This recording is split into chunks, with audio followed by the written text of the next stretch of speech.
जोहार के गते को सकुंदरा मेना मनोज हंसदा जी यूट्यूब चैनल रे और गते को तिहिन अडी रस्का अडी नपाय अडी बेस्ट इन बुझे जहाँ ते तो आपया दया दुलड़ खातिर ते आपे अडी आट पे सपोर्ट के दिया अडी आट पे नपाय पे कमी किया और आपे अडी आट गुणमान साय साय सरहाविन चाल पिया जहाँ ते तो अडी नपाय अडी बेस्ट तिहिन लेकान दिन तिहिन लेकान अडी नपाय बुझे होला मांधेर रे सब्सक्राइबर दो 500 को पारम कना और पारम कते नितो सब्सक्राइबर थोड़ा को बढ़ाव तो खास कथा तो नुआ कना जे मेनते 500 जहां अडी दया दुलर पे मादी 500 पे पुरव के कुतिन 12 बछर परे सब्सक्राइबर पे पुरव के तिना रस्क और तिना नापाय बुझावे कना अडी नापाय फीलिंग कना ना हो अपेया दया दुलर तो गाते को अडी रस्क सला कथा तो नुआ गिन बडाय होचे जे 500 सब्सक्राइबर पे पुरव के होती तीना नपाय हर कना पे आपे से तीना नपाय हर कना बु अबु संताल बुन एंते अबु बुन गड़ो जनक कना तीना नपाय और अडी नपाय नोंका के बुन गड़ो मा नोंका के बुन सपोर्ट जनक मा जहां ते अबु लाहा से चितान रका लगी बुन कोशिश मा नोंका कते गे अबु दो चितान से बो रकाबोआ नोंका बुन गड़ोआ नोंका इबुन सपोर्ट जना नोआ की मारांग खन मारांग सपोर्ट दो तो गते को अडी गे नपाय और नोका की सपोर्ट दी तो उनका और 12 बछर परे 500 सब्सक्राइबर पे हो चुके तीन दिन परे तो नोआ तो मिटे मेहनत कना ओना तो बाबुन हुदी साजे मेनते 12 बछर से 2 बछर लगा ना चिता लगा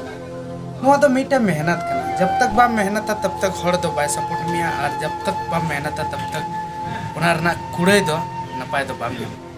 तो ओना के मिटे मेहनत कना और नोय मेहनत इदिया कन गया समय समय रे आपे सिरिज पे नेले कान तिन गया और समय समय रे मोटिवेशन होय ले कान गया जखन तखन और साव सावते ब्लॉग्स हनतेना नतेना शूटिंग एमान ते आरना वीडियो को दिखा बुन कना चे गाना अगुइदा से चे गाना हिजुक कना उना को जतो किछु गिन लैबुन कना और पे नेले कन गया तो नोंका की अडी अडी सरहाव और नोंका की सपोर्ट तबन पे और गते को 12 बछर परे जखन 500 सब्सक्राइबर को पूरा ना तो इन दिन मेन तबना आपे नोआ 1 बछर भितरी रे 1000 सब्सक्राइबर पूरा ना चेष्टा तबन नोंका की आपे दया दुलर इमाइन तबन पे ताकि मी बछर यानी नोआ 2023 भितरी रे जहां बान जहां काते जमन 500 यानी 500 खन और 500 यानी 1000 सब्सक्राइबर को पूरा मा और नपाय बने अबु रस्क और नपाय बने तो गते को जस्ती बान कथा कते तिना कथा दो नोडे गिन मुचे कना और उनकन कथा इन ले तबना जहां दो अडी लक्तिया कथा अबु संताल समाज बखराते अडी लक्तिया कथा इन ले तबना जहां दो नितो चलाक कान जमाना रे अबु संताल समाज तिना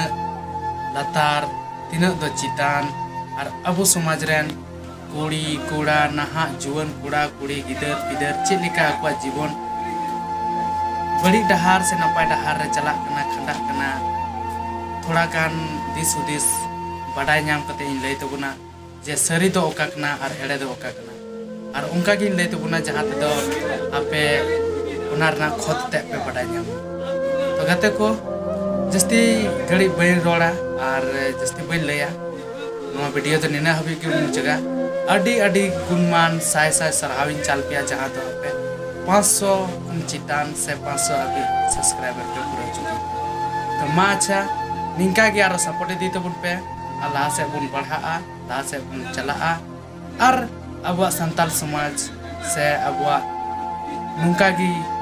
जीवन यापन लहा से बुन बढ़ा मा अच्छा